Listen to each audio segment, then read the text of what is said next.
ये जरूरी तो नहीं है, लेकिन वीडियो देखते हुए लाइक एंड डिसलाइक जरूर किया करें। जो मूवी मैं आपको अभी एक्सप्लेन करने वाली हूँ उसका नाम है अलेक्जेंडर। अलेक्जेंडर जो कि आज तक का बेहतरीन लीडर रहा है। उसने बहुत से ऐसे काम किए हैं जो कि अप्रिशिएट करने वाले हैं। मूवी की स्टार्टिंग होती है पास्ट के एक ऐसे सीन से जहाँ पर हम एक राजा को देखते हैं। राजा की वाइफ जिसका कैरेक्टर एंजेलिना जोली ने प्ले किया है, अलेक्जेंडर को बर्थ देती है। लेकिन राजा और बाकी सब लोगों का कहना होता है कि अलेक्जेंडर राजा का नहीं बल्कि जियूस का बेटा है। जियूस जिसे गॉड भी माना जाता है। तभी सब लोग सोचते हैं कि अलेक्जेंडर में सुपर पावर्स होंगी जो कि राजा के पास नहीं और जियूस के पास है। इस बात की वजह से अलेक्जेंडर की मदर और उसके फादर में यानी राजा और रानी में बहुत लड़ाई होती थी। उनकी वैसे भी नहीं बनती थी, जिसका अलेक्जेंडर पर बहुत बुरा इम्पैक्ट पड़ता था। वो हमेशा इस बात को लेकर उदास रहा करता था, लेकिन उसकी किस्मत अच्छी थी कि उसके पास एक बहुत अच्छा दोस्त था जो हमेशा उसके साथ रहता, उसकी बातों को समझता था। और तो अलेक्जेंडर भी उसे हर बात शेयर कर लिया करता था। वो दोनों बिल्कुल भाइयों की तरह रहते थे और हर टाइम एक साथ वक्त गुजारते थे। अब उस स्टेट के बच्चे बड़े हो रहे थे, तभी राजा को ख्याल आया कि इन्हें पढ़ाने वाला भी कोई होना चाहिए जो इनकी तरबियत अच्छी कर सके और उनको अच्छी बातें सिखा सके। तभी उन्होंने वहाँ पर बुलाया एक ऐसे टीचर को जिनका नाम था अरस्तु।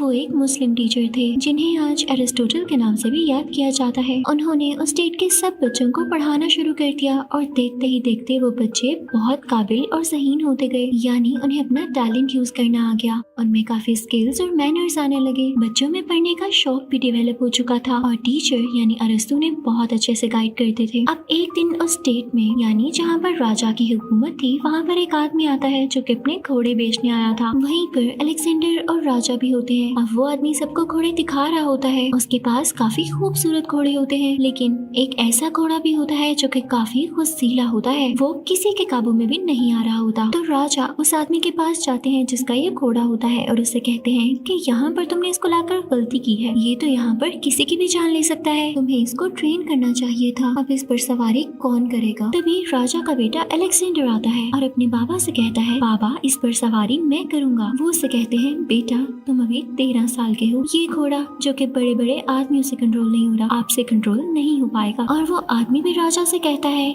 कि ये घोड़ा बहुत गुस्सीला है और अलेक्जेंडर इसे काबू नहीं कर सकता। तो अलेक्जेंडर उन दोनों को चैलेंज करता है कि बेशक मेरी उम्र छोटी है, लेकिन मुझे यकीन है कि मैं इसे काबू में कर लूंगा। मुझे मेरे उस्ताद ने तरीका सिखाया है। अब वो घोड़े को लेता है, उस पर बैठता है और काफी दूर से होकर आता है। उसने घोड़े को अपने काबू में कर लिया था, जो कि ये वहाँ के लोगों के लिए और राजा के लिए बहुत फख्र की बात थी। जैसे ही अलेक्जेंडर लौटता है तो उसके फादर बहुत खुश होते हैं। सब लोग क्लैपिंग करने लगते हैं और उसकी तारीफ करने लगते हैं। सबको पता चल जाता है कि अलेक्जेंडर इतनी छोटी सी उम्र में ही कितना ब्रेव है। अब जब अलेक्जेंडर घोड़े से उतरता है तो वो घोड़े से कहता है, अब हमारा साथ पक्का है। मैं जहाँ भी जाऊंगा तुम्हें अपने साथ लेकर जाऊंगा और तुम्हें मेरी बात माननी होगी। अब हम एक रात को अलेक्जेंडर को उसके फादर यानी राजा के साथ देखते हैं। राजा उसे बता रहे होते हैं कि दुनिया में किन किन लोगों ने लीडरशिप की है, यानी उसे अजीम लीडर्स के नाम बता रहे होते हैं, जिसमें हरक्यूलिस, ऑडिपस और बहुत सारे लोग हैं। अलेक्जेंडर काफी इम्प्रेस होता है और कहता है कि बाबा जान, मैं भी इन्हीं लोगों की तरह स्ट्रॉन्ग बनूंगा और देखिएगा मैं इतना फेमस हो जाऊंगा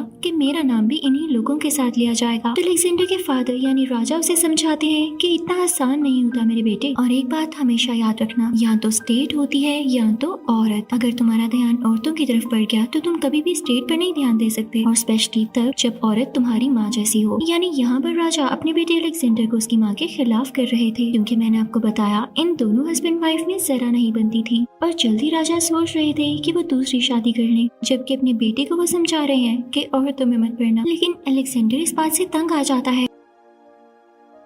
अब कुछ टाइम बाद हम देखते हैं कि अलेक्जेंडर के फादर ने दूसरी शादी कर ली है, पर राजा की दूसरी बीवी के अंकल यानी उसके चचा अलेक्जेंडर और उसकी मदर को बहुत बुरा कहते हैं और कहते हैं कि ये लोग बुरे होंगे तभी तो राजा ने मेरी भतीजी से शादी की है। इस बात पे अलेक्जेंडर को बहुत गुस्सा आता है और वो उस आदमी से कहता है कि आपकी हिम्मत भी कैसे हुई मेरी माँ के बारे में ऐसे लफ्ज बोलने की। तो उस लड़की के चचा कहते हैं, राजा अपने बेटे को समझा लो, ये मुझसे बदतमीजी कर रहा है। तो राजा अपने बेटे से कहते हैं, अलेक्जेंडर इससे माफी मांगो। अलेक्जेंडर कहता है, मैंने क्या किया है बाबा जान? इस आदमी ने मेरी माँ को और मुझे बुरा कहा है और आप कह रहे हैं कि माफी भी हम मांगे। मैं माफी नहीं मांगूंगा। ये कहकर अलेक्जेंडर वहाँ से जाने लगता है। तो राजा भी उसके पीछे पीछे जाते हैं पर गिर जाते हैं। तो अलेक्जेंडर उस औरत और उस आदमी से कहता है, आप मेरे बाप की हालत देख रहे हैं। इस औरत ने मेरे बाप से पैसे की खातिर शादी की है क्योंकि मेरा बाप अब बूढ़ा हो चुका है। राजा को बहुत गुस्सा आता है और वो अपनी बेटी अलेक्जेंडर को जेला वतन कर देते हैं, यानी उस स्टेट से निकाल ही देते हैं। अलेक्जेंडर का दिल टूट जाता है। सबसे पहले तो उसके फादर ने उसे छोड़ा, उसकी मदर को छोड़ा और अब जेला वतन कर दिया। यानी क्या वो अलेक्जेंडर और अपनी बीवी से जरा प्यार नहीं करते?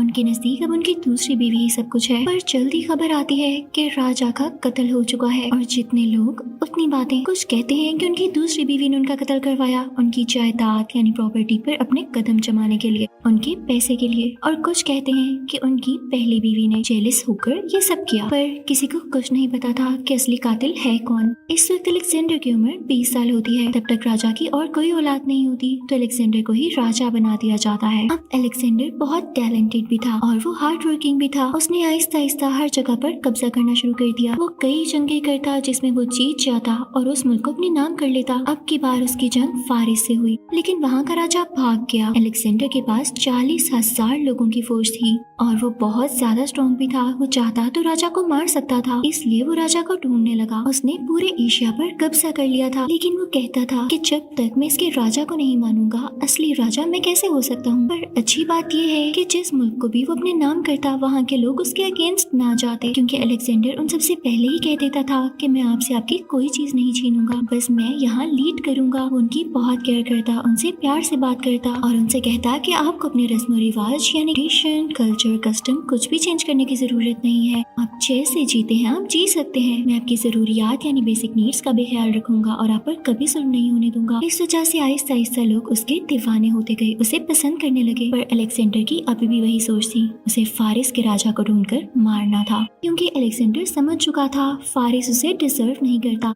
ऐसे राजा को जो कि मुश्किल वक्त में अपने मुल्क को छोड़कर भाग गया है, ऐसे डरपोक राजा की जगह वही राजा बने तो ठीक है। लेकिन फिर ऐसा करना हुआ कि वो राजा डरकर कभी न लौटा और वहाँ के लोगों ने अलेक्जेंडर को ही अपना नया राजा तस्लीम कर लिया। कुछ ही साल बीतते थे, अलेक्जेंडर ने वहाँ की आम सी लड़की से शादी कर ली जो कि उसी कबीले की थी। इस बात की वजह से वहाँ के लीडर्स को और आसपास के शाही लोगों को बहुत गुस्सा आया कि अलेक्जेंडर इतना अजीम बंदा है और उसने आम सी लड़की से शादी क्यों की है। उनके मुताबिक शायद उसको उससे प्यार हो चुका था। और जब भी बात अलेक्जेंडर की मदर को पता चली तो उनको भी बहुत गुस्सा आया। वो चाहती थी कि अलेक्जेंडर अपने ही मुल्क की किसी लड़की से शादी करे, लेकिन अब अलेक्जेंडर अपने मुल्क नहीं लौटना चाहता था। उसके फादर के डेथ को भी 7 साल गुजर चुके थे, तो अब क्या फायदा। अलेक्जेंडर अपने साथियों से कहता है कि हम एक ऐसा सफर करेंगे जिसमें जो जो मुल्क भी आता जाएगा हम उस पर कब्जा करते जाएंगे और उसे अपना बना लेंगे। लेकिन जब वो लोग ये सफर शुरू करने वाले थे तो अलेक्जेंडर को एक सूप ऑफर किया गया, यानी उसको वो पीने के लिए सर्व किया गया। पर जैसे अलेक्जेंडर उसे पीने वाला था तो उसे पता चल गया कि इसमें जहर है और जल्द ही उसने ये भी पता लगवा लिया कि जहर मिलाने वाले कौन से लोग हैं। और ये बहुत हैरत की बात थी,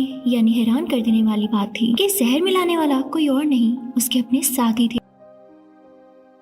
और कुछ ना सोचते हुए अलेक्जेंडर ने उन्हें सजाए मौत दे दी और ऐसा ही करना चाहिए। गद्दारों के लिए मुल्क में कोई जगह नहीं होनी चाहिए। अब इस वक्त अलेक्जेंडर के पास अभी भी 1.5 लाख की फौज थी। अलेक्जेंडर उनके साथ निकल पड़ता है बिना डरे हुए। उसका अगला एम था बाकी मुल्कों पर कब्जा करना। और ये 1.5 लाख लोग यूं ही नहीं थे, इसमें हर पेशे के लोग थे, डॉक्टर, टीचर, बच्चे, औरतें, गुलाम, हर कोई, ताकि किसी को कोई भी प्रॉब्लम हो तो इस काफिले में वो मौजूद हो जो इस चीज को ठीक कर सकता हो। अब अलेक्जेंडर सफर करते करते हिंदुस्तान आ गए। वहाँ हिंदुस्तान के राजा और उनमें लड़ाई शुरू हो गई। उस जमाने में ये एक सब कॉन्टिनेंट था और जहाँ पर अलेक्जेंडर की उस राजा से लड़ाई हुई थी वो हिस्सा आज पाकिस्तान में है। इस लड़ाई में अलेक्जेंडर को तीर भी लगा तो अलेक्जेंडर ने फैसला किया कि उसने कई जगह जीत ली है, काफी मुल्कों पर कब्जा कर लिया है, तो अब अपनी फौज के साथ वो वापस अपने मुल्क जाएगा, यानी बेबीलोन। अब वो सफर के लिए निकल पड़ता है। वहाँ पहुंचकर अलेक्जेंडर 2 शादियां करता है, लेकिन उसके लिए एक शॉकिंग बात ये थी कि उसके दोस्त को किसी ने जहर मिलाकर दे दिया था जो उसने ड्रिंक में पी लिया।